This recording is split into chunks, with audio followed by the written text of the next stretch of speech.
Hello viewers, my name is DK and let's start a new session to review the credit report and mortgage US mortgage underwriting. And sorry that I was not able to prepare video from long time. Actually I was an issue, like not an issue, you can say. I was preparing, I was putting my time to stand up a new business which took time a little bit, not a little bit, actually 1 year it's going to set up, and it's already set up, and now it is going on good. So we will prepare the video regularly, we'll upload the video regularly, we'll reply, will all comment. And sorry for those I not able to reply the comment in a proper way, or you can say the timely, and sorry for that. And now the time has come, I will do prepare the video regularly. और यही बस कहना था कि हाँ, बस late हो गया मैंने वीडियो बनाने के लिए। रिकॉर्ड हो रहा है ना? हाँ जी, रिकॉर्ड हो रहा है। लास्ट टाइम यही हुआ था, मैंने सब कुछ कर दिया, देखा तो मैंने रिकॉर्ड ही नहीं हो रहा था। यही है, इसलिए मैं थोड़ा बीच बीच में देख लूँगा रिकॉर्ड हो रहा है या नहीं हो रहा है। ओके चलो, अभी तक तो ठीक है। ओके, तो कहने का मतलब ये है कि हम लोग जो है यूएस मॉर्गेज अंडरराइटिंग पूरी तरह के सीखेंगे। 4 C's जो है अंडरराइटिंग के, क्रेडिट, कोलेटरल, कैपेसिटी और आपका कैपिटल, वो सारे हम लोग एक करके रिव्यू करेंगे। इन बिटवीन और भी कोई आपके पास क्वेश्चन है, आप चाहते हैं पर्टिकुलर कोई टॉपिक में अगर, तो हमें कमेंट कर सकते हैं।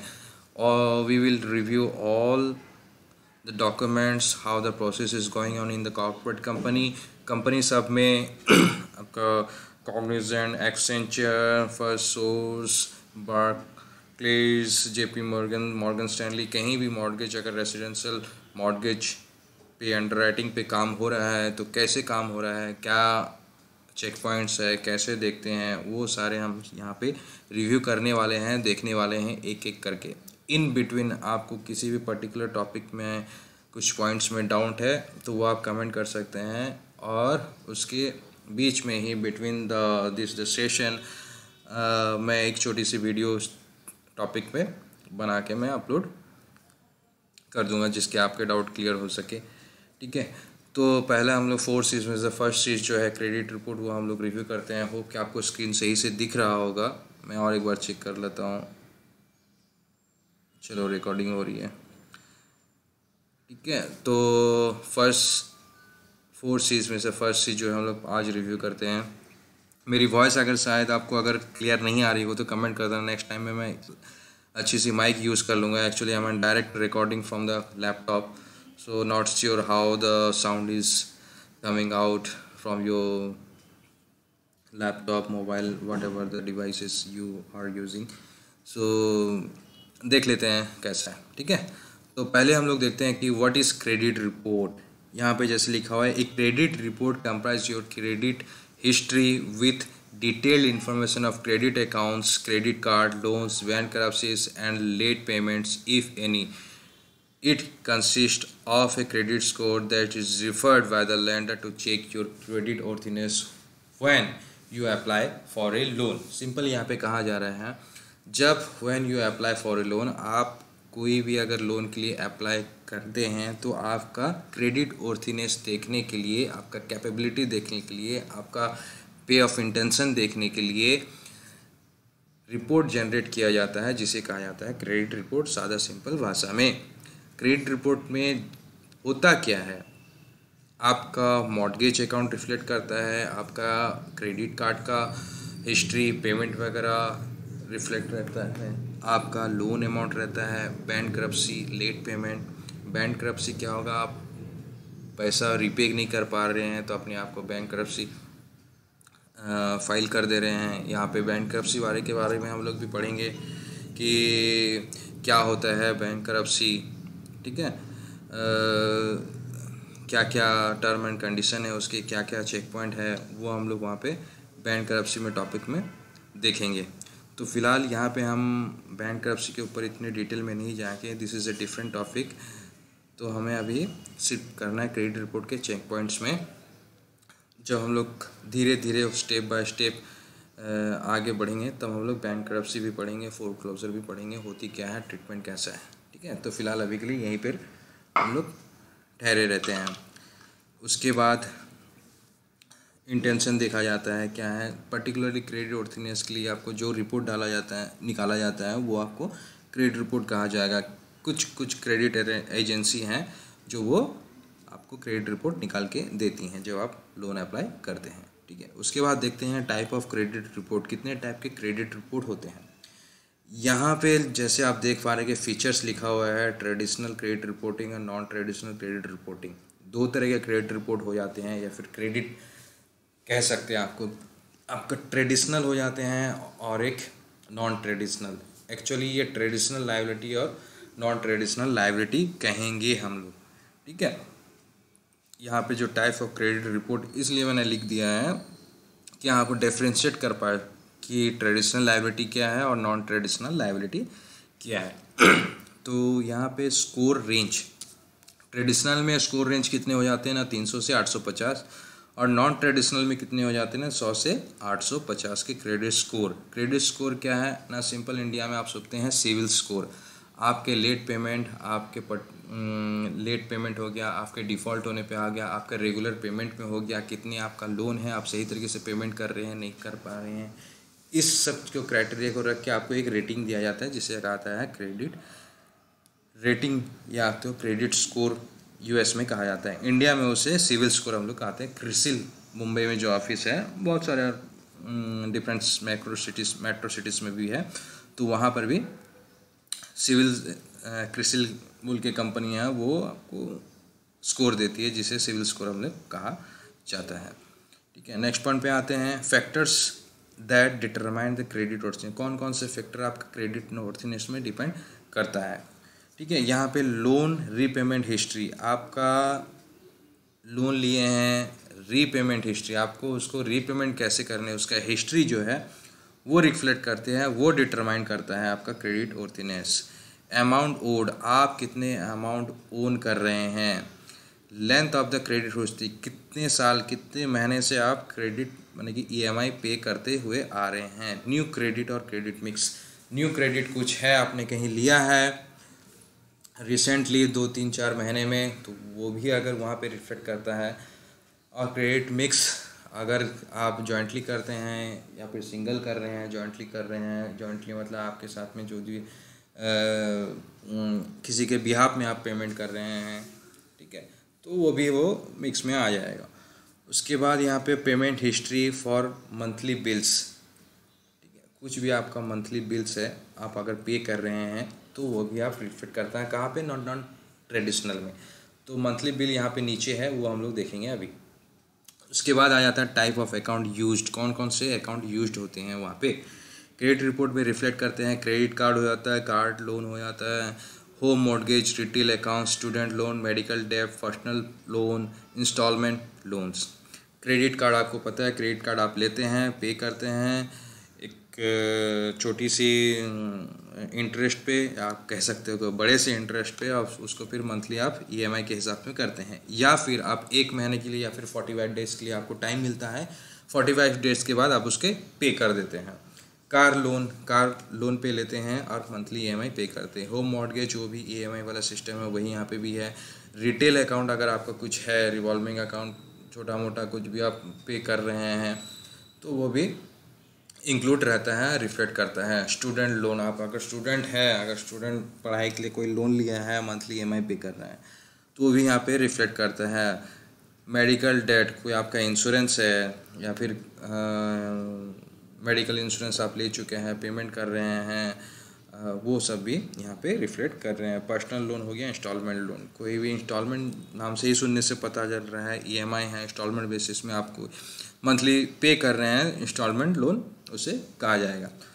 यहाँ आते हैं नॉन ट्रेडिशनल क्रेडिट रिपोर्ट में, और एक बार चेक कर लेते हैं, चलो सही से रिकॉर्डिंग हो रही है। नॉन ट्रेडिशनल में आ जाते हैं, all the account used by traditional credit reporting plus the following bills. अभी यहाँ पे कह रहा है ना, नॉन ट्रेडिशनल क्रेडिट रिपोर्ट में क्या रिफ्लेक्ट कर जाएंगे, ट्रेडिशनल के सारे कंपोनेंट्स रहेंगे plus the following bills rent utilities bill such as utility payment bill such as heat electricity water, ठीक है, landline bills, phone bills, insurance, internet capable और सैटेलाइट टेलीविज़न, कोई भी आपका जो कुचरा मुचरा पेमेंट है घर में यूज़ करने वाली है, डेली यूजेस वाली जो अगर एक्सपेंसेस है वो अगर पे कर रहे हैं तो वो नॉन ट्रेडिशनल में चल जाएगा और यूटिलिटी में जाएगा। ध्यान रहे जब हम लोग क्रेडिट रिपोर्ट रिव्यू करेंगे और क्रेडिट रिपोर्ट के लायबिलिटीज़ हम लोग डीटीआई कैलकुलेशन में यानी फिर इनकम कैलकुलेशन में हम लोग जब यूज़ करते हैं, डीटीआई कैलकुलेशन में यूज़ करते हैं, डीटीआई क्या है वो हम लोग सीखेंगे। जब इसके नेक्स्ट पार्ट में हम लोग इनकम करेंगे तो हम लोग डीटीआई क्या है वो भी हम लोग देखेंगे। जब हम लोग कंसिडर करते हैं तो यूटिलिटी बिल्स वगैरह हम लोग कंसिडर नहीं करेंगे, ठीक है। सिर्फ ट्रेडिशनल वाले का कंपोनेंट्स हम लोग कंसिडर करते हैं, कितना कितना महीने का खर्चा हो रहा है बोरो का। जब हम लोग कैलकुलेट करेंगे, जब पिक करेंगे तो सिर्फ ट्रेडिशनल में होगा, नॉन ट्रेडिशनल के ये बिल वगैरह लैंडलाइन, फोन, वाटर, एनर्जी ये सब में कंसिडर नहीं करेंगे, ठीक है।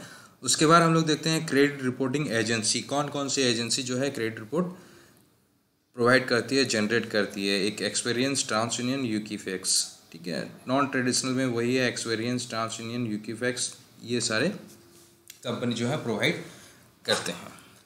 ओके, होप्स ये स्लाइड आपको शायद समझ में आ गई होगी, शायद नहीं समझ में आ गया। अगर नहीं समझ में आए पर्टिकुलर कोई सा पॉइंट्स तो कमेंट करिएगा, मैं दोबारा आपको जो है वो नेक्स्ट वीडियो में समझाऊंगा।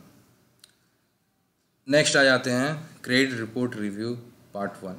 अभी पार्ट 1 इसलिए है कि एक वीडियो में सारे पॉइंट, सारे चेक पॉइंट, सारे कंडीशन रिव्यू नहीं कर सकते, इसीलिए एक छोटे छोटे पार्ट में हम लोग 4, 5, 6, 7 जितने भी पार्ट बनेंगे उसने पार्टली जो है वो क्रेडिट रिपोर्ट रिव्यू करते जाएंगे, क्योंकि डिटेल में समझना है और कंडीशन देखना है, एक एक पॉइंट हमें चेक करना है कहाँ पे है, कि आप ऐसे हो कि आप कहीं मिस ना कर दोगे क्रेडिट रिपोर्ट का कोई चेक पॉइंट आपका मिस हुआ है। आप जब कभी भी काम करो, रिव्यू करो, आप मास्टर होना चाहिए क्रेडिट रिपोर्ट में, कहने का मतलब ये है, ठीक है।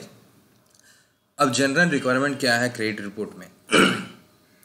The credit report date would be mention, पहला तो है क्रेडिट रिपोर्ट डेट, जब भी पुल होगा, रिलीज होगा, कंप्लीट होगा, वहाँ पे एक डेट मेंशन हुआ रहेगा और वो डेट जो है क्रेडिट रिपोर्ट में होना चाहिए। वो डेट पहला चेक पॉइंट है कि वैलिड है या नहीं है, क्योंकि उस डेट से एप्लीकेशन डेट का अंतर जो है 120 दिन होना चाहिए। अगर 120 दिन से ऊपर हुआ तो वो क्रेडिट रिपोर्ट एक्सपायर्ड माना जाएगा और वो क्रेडिट रिव्यू, अंडरराइटिंग रिव्यू के लिए वो क्रेडिट रिपोर्ट जो है वो वैलिड नहीं रहेगा, ठीक है। तो पहला चेक पॉइंट यही आ जाता है कि डेट होना चाहिए और डेट जो है 120 दिन के अंदर होना चाहिए, किससे ना, एप्लीकेशन डेट से, ठीक है।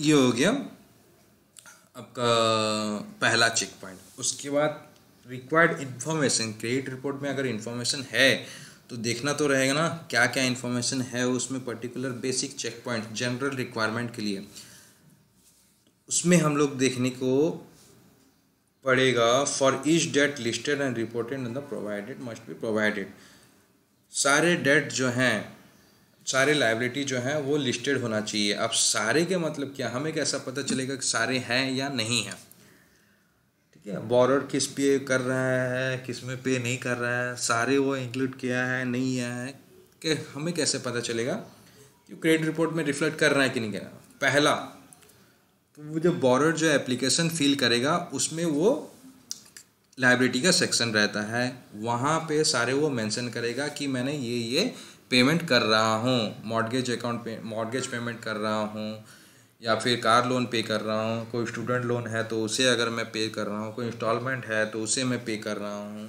ठीक है। तो ये सब एप्लीकेशन में मेंशन किया रहता है। वही एप्लीकेशन का रिपोर्ट को लेके हमें रिव्यू करना है आपका क्रेडिट रिपोर्ट के साथ, एक्चुअल में वो जो डिस्क्लोज किया है एप्लीकेशन में वो सही किया है या फिर नहीं किया है। तो हमें रिकंसाइल करना है एप्लीकेशन के साथ और क्रेडिट रिपोर्ट डॉक्यूमेंट के साथ। अगर दोनों मैच हुआ तो गुड टू गो, अगर मैच नहीं हुआ, क्रेडिट रिपोर्ट में 9 दिखा रहे हैं और एप्लीकेशन में वो डिस्क्लोज किया है 12, ठीक है, तो 3 अकाउंट के डिफरेंस आ जा रहे हैं, तो वो 3 अकाउंट डिफरेंस जो है क्रेडिट रिपोर्ट में वो आने चाहिए, या फिर हमें उससे फिर क्वेश्चन करना चाहिए। आपने एप्लीकेशन में दिखाया है 3 एक्स्ट्रा, ठीक है, और क्रेडिट रिपोर्ट में दिखा रहे हैं 9। आपने अगर शो किया है एप्लीकेशन में तो that should be reflected in credit report as well, ठीक है। तो हम लोग एलओई मांग लेंगे। अब जैसे कि कुछ एक्स्ट्रा डॉक्यूमेंट है अपने पास, कोई मॉर्गेज पेमेंट का मॉर्गेज स्टेटमेंट है, बट वो मॉर्गेज स्टेटमेंट, वो मॉर्गेज अकाउंट पर्टिकुलरली मान लीजिए आपका वेल्स फार्गो बैंक की अगर कोई मॉर्गेज स्टेटमेंट है, मॉर्गेज पे कर रहा है बोरोर, अगर वो रिफ्लेक्ट नहीं कर रहा है क्रेडिट रिपोर्ट में, हमारे पास डॉक्यूमेंट है कि बोरोर जो है पे कर रहा है, बैंक स्टेटमेंट में भी दिख रहा है उसके महीने के महीने मॉर्गेज अकाउंट से डिडक्ट हो रहे हैं पैसे $1000 एग्जाम्पल, बट वो पेमेंट नहीं दिख रहे हैं क्रेडिट रिपोर्ट में, तो हमें वो भी क्वेश्चन कर रहा है। अपने पास तो डॉक्यूमेंट है, वैलिड डॉक्यूमेंट है कि आपने पेमेंट कर रहा है, आपके बैंक अकाउंट से हर महीने डिडक्ट हो रहा है, बट आपके क्रेडिट रिपोर्ट में शो नहीं कर रहा है, तो इसके लिए भी हम लोग क्वेश्चन करेंगे। तो ये हो गया डिस्क्रिपेंसी, ठीक है। तो मैं out of the context knowledge जा रहा था, क्योंकि हमें सिर्फ ये पॉइंट जो है वो देखना चाहिए देखना था, ठीक है। क्रेडिटर का नेम, किसको वो पैसा दे रहा है, date of the account open, जो अकाउंट ओपन हुआ है वो अकाउंट ओपन का डेट कब है, ठीक है। हाईएस्ट क्रेडिट होना चाहिए उसके पास, कितना तक वो लोन लिया है या फिर कितने अमाउंट रिफिल कर रहे हैं। Current status of the account, अगर कोई अकाउंट है वो क्लोज हो गया है या फिर रनिंग है या तो फिर चार्ज ऑफ हो गया है या फिर डिफर्ड है, वो वहाँ पे मेंशन होना चाहिए। ये चार्ज ऑफ, डिफर्ड क्या है, क्लोज्ड क्या है, वो लोग नेक्स्ट पार्ट में हम लोग इसके कवर करेंगे। आप लोग सिर्फ इतना अभी इस स्लाइड में जान लो कि रिफ्लेक्ट क्या क्या होता है, ठीक है। रिक्वायर्ड पेमेंट, पेमेंट मंथली वो कितना कर रहा है वो रिफ्लेक्ट होगा। अनपेड बैलेंस और पेमेंट हिस्ट्री, मान लीजिए आपका 10,000 का लोन अमाउंट है और आपने 5 पेमेंट कर दिए हैं ₹1000 का, हो गया 5000, बैलेंस कितना बच गया ना 5000, तो 5000 हो गया अनपेड बैलेंस। और पेमेंट हिस्ट्री आपने हजार कितने महीने तक दिया, 5 महीने के लिए, तो 5 महीने का आपका हिस्ट्री यहाँ पे रिफ्लेक्ट हो जा रहा है, ठीक है। तो ये पॉइंट्स जो है रहने चाहिए, ओके। फिर हम लोग देखते हैं नेक्स्ट में, the common type of liabilities and accounts seen on a credit, ठीक है।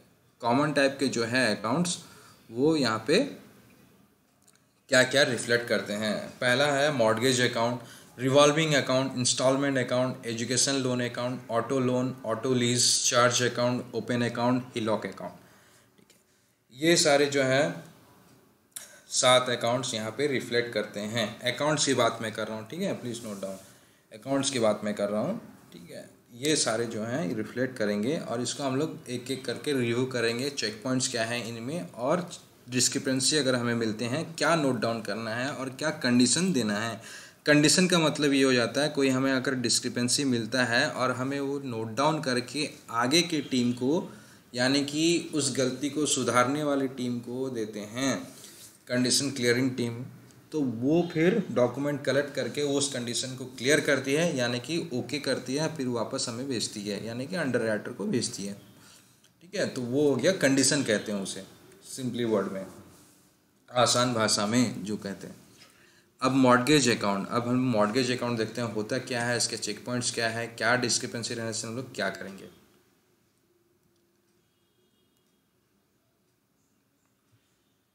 ये रहा मॉर्गेज अकाउंट, ठीक है। अब मॉर्गेज अकाउंट इस check point and condition, mortgage account जब हम लोग रिव्यू करेंगे क्रेडिट रिपोर्ट में, इसके चेक पॉइंट्स क्या रहेंगे और कंडीशंस क्या रहेंगे, कंडीशंस इन द सेंस क्या डिस्क्रिपेंसी रहेंगे और उसके लिए हम लोग क्या एक्शन लेंगे। पहले मॉर्गेज अकाउंट रिव्यू कर ले, पहला चेक पॉइंट्स हो जाता है आपका डेट ऑफ लास्ट एक्टिविटी, जो date of last activity in the sense date of last payment भी आप कह सकते हैं, कब ये एक्टिव हुआ था, लास्ट एक्टिविटीज़ का कब है, मस्ट बी रिसेंट पेमेंट भी आप कह सकते हैं इसके, वो हमें चेक करना है। अगर नहीं है, ठीक है, डेट अगर नहीं है, बहुत बैकडेटेड है, कंडीशन टू बी एडेड, कब कंडीशन ऐड करेंगे, इफ़ इट इज़ बैकडेटेड, ठीक है, लास्ट एक्टिविटी डेट वहाँ पे रहेगा, यहाँ हमने पढ़ा ना,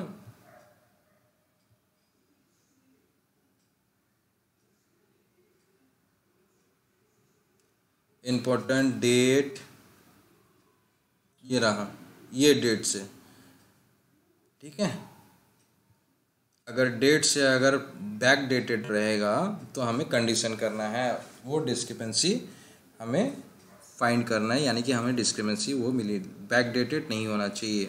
we are required to pull a new credit supplement for the mortgage, वो पर्टिकुलर मॉर्गेज के लिए हमने क्रेडिट सप्लीमेंट, अभी क्रेडिट रिपोर्ट क्या हो गया ना, पूरा सारा लेखा जोखा जो है पूरा फुल क्रेडिट रिपोर्ट हो गया क्रेडिट रिपोर्ट। सप्लीमेंट्स क्या हो जाते हैं ना, एक्स्ट्रा एडिशनल, अगर किसी पर्टिकुलर 2-4 अकाउंट के लिए हम लोग मंगा रहे हैं तो क्रेडिट सप्लीमेंट्स उसे कह सकते हैं, ठीक है। तो मॉर्गेज अकाउंट अगर इसमें डिस्क्रिपेंसी है पर्टिकुलर, इसके लिए हम लोग को अगर रीपुल करवाना है तो हमें एक सप्लीमेंट पुल करवाना होगा पर्टिकुलरली मॉर्गेज अकाउंट के लिए।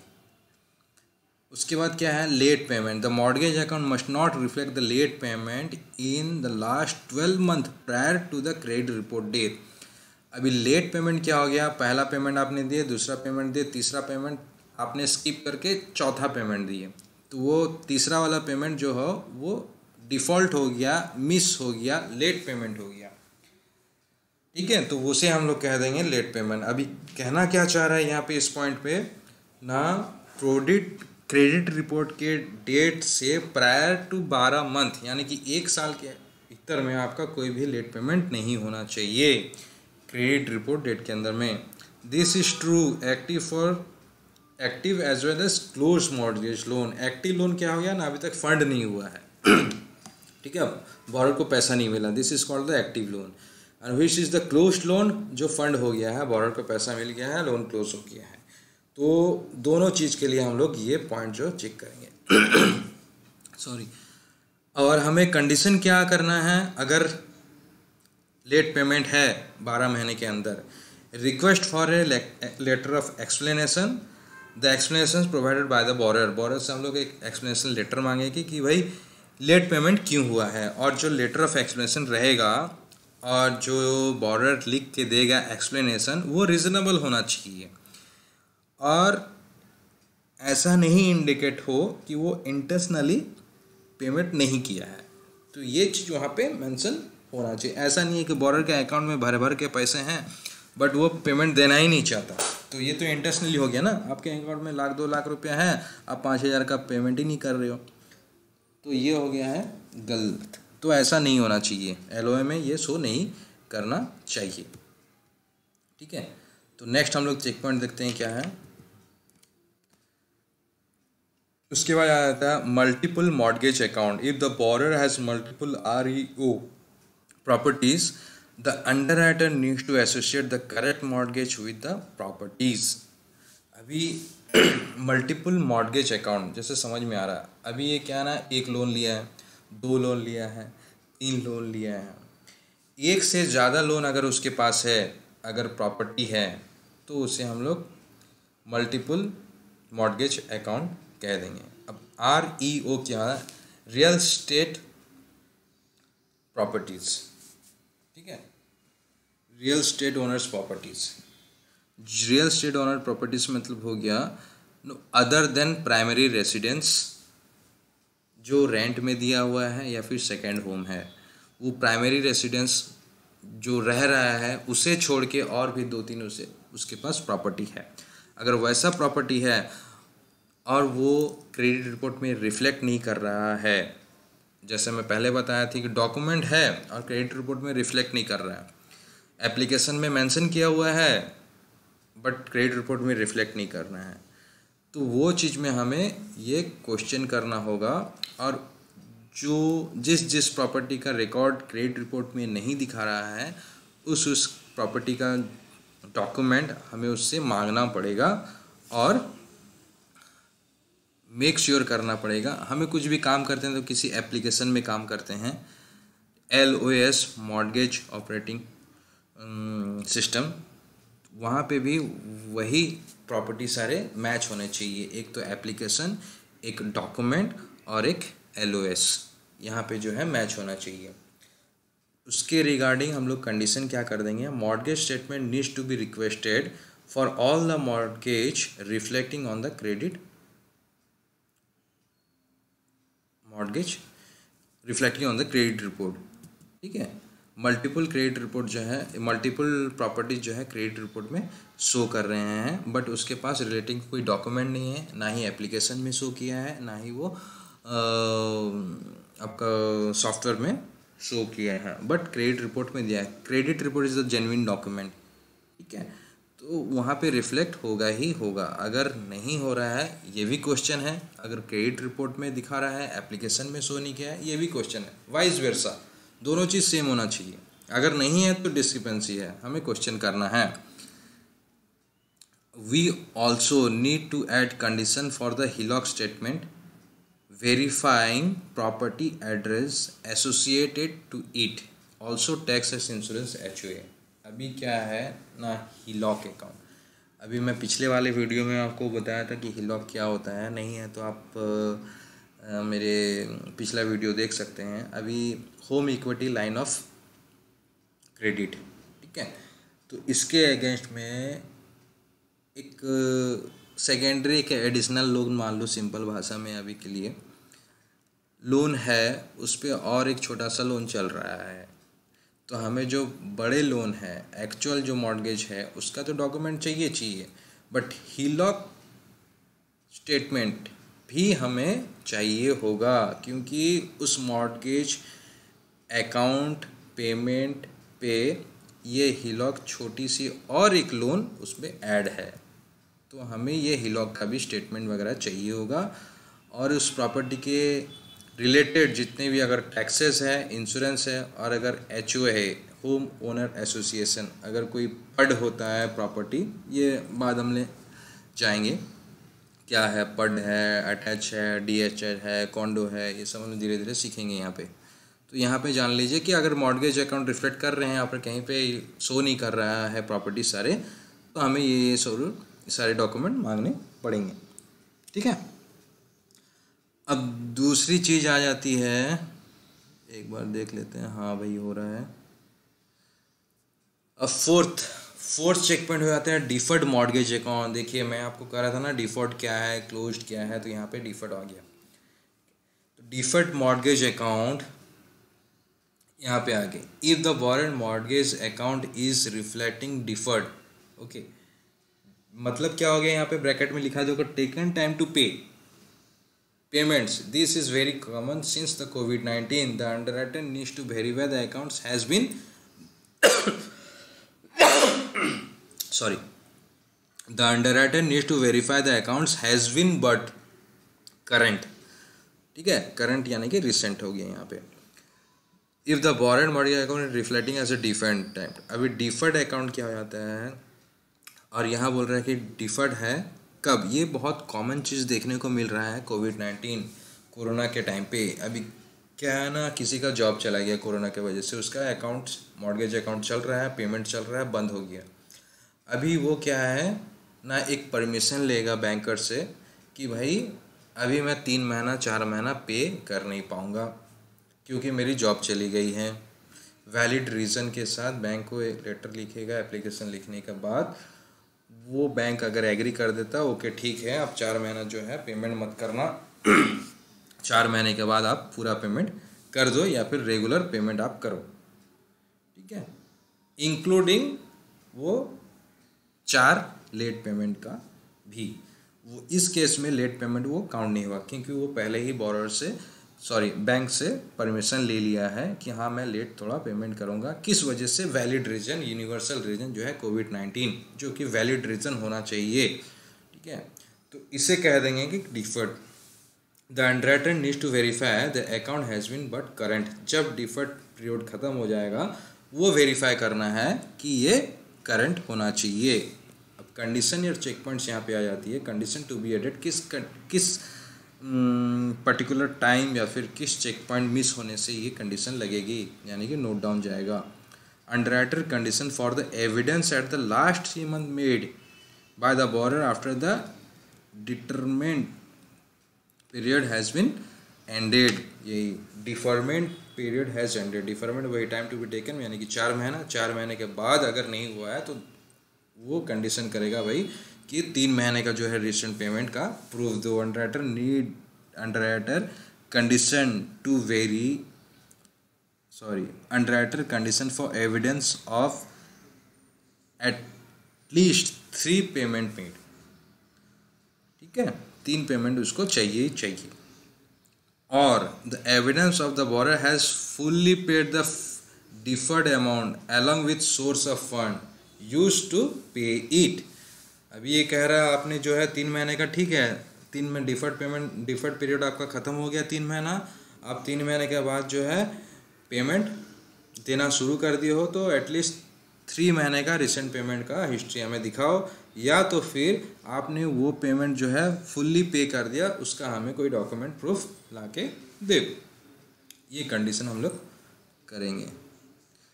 तो okay viewers, this is the first mortgage point which has been completed.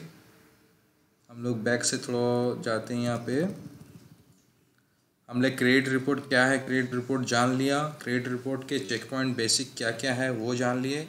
Credit report जो है कहें तो क्रेडिट लायबिलिटी जो है कितने तरीके के हैं वो जान लिए, ट्रेडिशनल नॉन ट्रेडिशनल। उसके बाद क्रेडिट रिपोर्ट के बेसिक चेक पॉइंट्स और जनरल रिक्वायरमेंट क्या है, डेट वगैरह क्या क्या रिफ्लेक्ट करते हैं वो जान लिए। उसके बाद common type of liability accounts in credit report, ये सारे अकाउंट जो है रिफ्लेक्ट करते हैं। मैं फिर से बोल रहा हूँ कि अकाउंट्स, अभी क्रेडिट रिपोर्ट रिव्यू करने के लिए बहुत सारी चीज़ें हैं जो हम लोग इस सेशन के बाद हम लोग आगे बढ़ेंगे। ये हम लोग अकाउंट्स में अभी हैं, mortgage account, revolving account, installment, educational, auto. ठीक है, तो ये हमारा पहला जो है पॉइंट्स मॉर्गेज अकाउंट ये कंप्लीट हो गई है। नेक्स्ट हम लोग रिवॉल्विंग, इंस्टॉलमेंट, एजुकेशन ये सारे एक एक करके जाएंगे। तो मॉर्गेज अकाउंट में चेक पॉइंट्स कितना हो गया, 1 हो गया। डेट ऑफ लास्ट एक्टिविटी ये हमें चेक करना है, अगर मिस हुआ तो कंडीशन हमें ये मारना है। सेकंड चेक पॉइंट हो गया लेट पेमेंट, अगर लेट पेमेंट अगर कुछ है तो हमें ये कंडीशन करना है। उसके बाद थर्ड हो गया मल्टीपल मॉर्गेज अकाउंट अगर है तो हमें ये कंडीशन करना है, अगर मल्टीपल मॉर्गेज अकाउंट शो कर रहे हैं और हमें एप्लीकेशन में नहीं दिख रहे हैं, एलओएस सिस्टम में नहीं दिख रहा है, तो हमें ये सब डॉक्यूमेंट के लिए कंडीशन करना है। डिफर्ड पेमेंट अकाउंट समझ में आ गई आपको।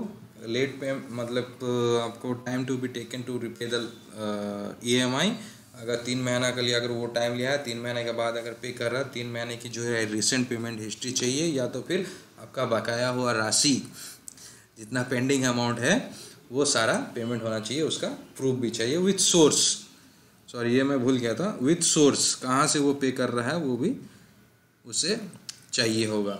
अब मॉर्गेज अकाउंट में और चीज़ है फोरवियरेंस। ठीक है, ये डिफर्ड फोरवियरेंस ये थोड़ा सा अलग है, तो हम ये भी जानेंगे फोरवियरेंस क्या है, डिफर्ड क्या है। ठीक है, फोरवियरेंस ये भी एक चेक पॉइंट है, तो ये नेक्स्ट क्लास में हम लोग इसे देख लेंगे कि फोरवियरेंस कैसे चेक करते हैं क्रेडिट रिपोर्ट में। ओके गाइस, चलो ठीक है, इतना तो समझ में आ गया। रिकॉर्ड भी सही है। चलो व्यूअर्स, समझ में आ गया होगा आपको। अगर आपको कुछ डाउट है पर्टिकुलरली इस टॉपिक में से किसी भी चेक पॉइंट्स आपको समझ में नहीं आया तो कमेंट करो, मैं नेक्स्ट वीडियो में साथ पहले उस कमेंट का रिप्लाई दे दूंगा और उसके बाद नया वीडियो हम लोग बना देंगे। और प्लीज़ सपोर्ट करो चैनल्स को, अभी शायद कितना ज़्यादा लोग हैं, 100 से नीचे ही हैं, तो आप लोग शेयर करो, आपको फ्रेंड सर्कल को शेयर करो, विज़िट करें और सपोर्ट करें, और क्वालिटी वीडियो जो आपको लाइफ में काम आएगा, आपका क्वालिटी को बढ़ाएगा, वैसा वीडियो लाते रहेंगे। ओके गाइस, चलो थैंक यू, बाय, मिलते हैं नेक्स्ट वीडियो में। थैंक यू, स्टे ब्लेस्ड, जय हिंद, जय वंदे मातरम, बाय बाय।